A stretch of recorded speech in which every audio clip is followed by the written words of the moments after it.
Hey there, science fans! Ever stop to think about electricity?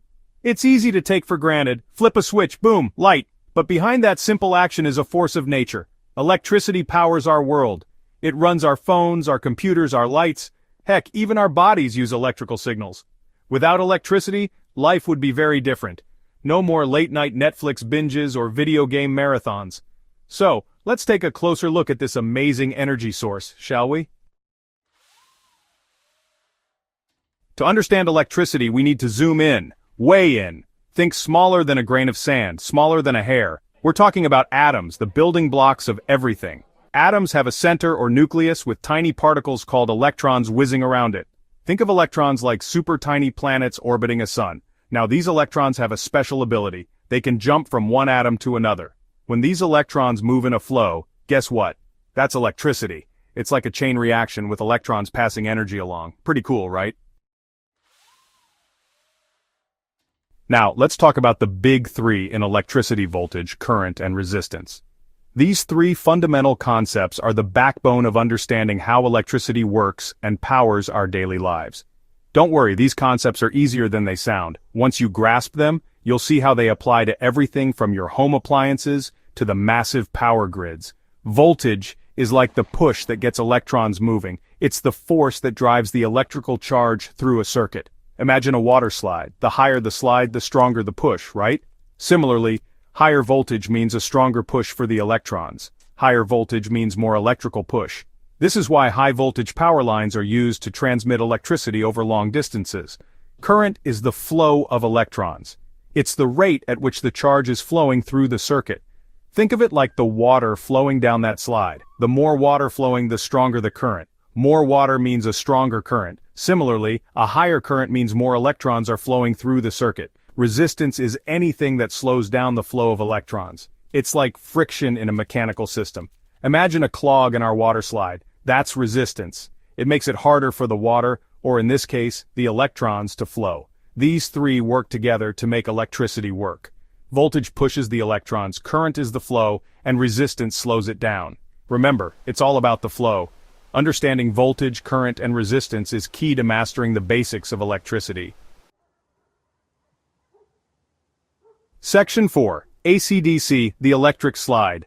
Today we're diving into the fascinating world of electricity, specifically focusing on the two main types of current: alternating current AC and direct current DC. You've probably heard of AC and DC, right?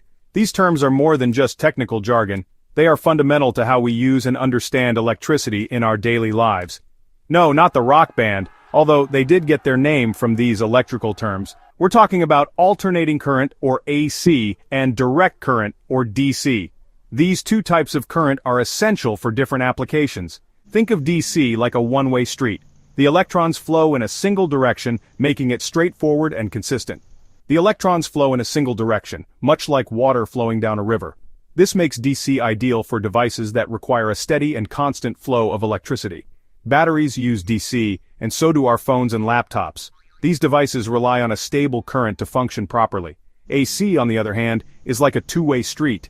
The electrons constantly change direction, flowing back and forth. The electrons constantly change direction, flowing back and forth. This alternating nature makes AC suitable for transmitting electricity over long distances. The electricity in our homes is AC.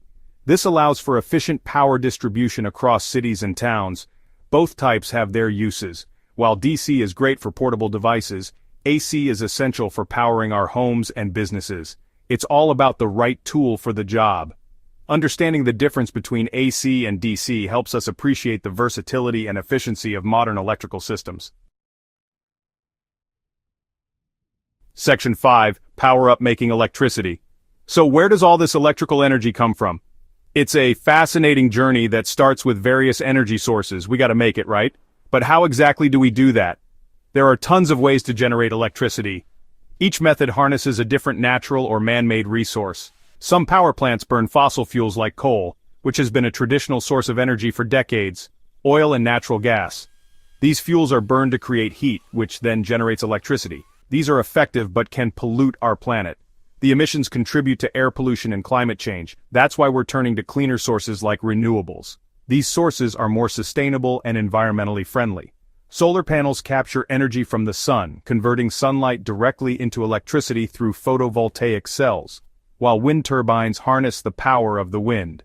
The wind turns the blades which spin a generator to create electricity, and then there's nuclear power, which uses the energy stored in atoms. This method can produce a large amount of energy with minimal emissions. Each method has its pros and cons, balancing efficiency, cost, and environmental impact. But the goal is the same, to keep the electrons flowing. Our modern world depends on a reliable and constant supply of electricity. Section 6. Electricity Rules, Why It Matters. Electricity is pretty amazing, right? Understanding the basics helps us appreciate the invisible force that powers our world. It also helps us stay safe. Remember, electricity can be dangerous if not handled properly. Always respect the power of the electron. By learning about electricity, we can make smarter choices about energy consumption. We can explore new ways to generate clean energy and create a brighter future for everyone. So, keep those electrons flowing and stay curious.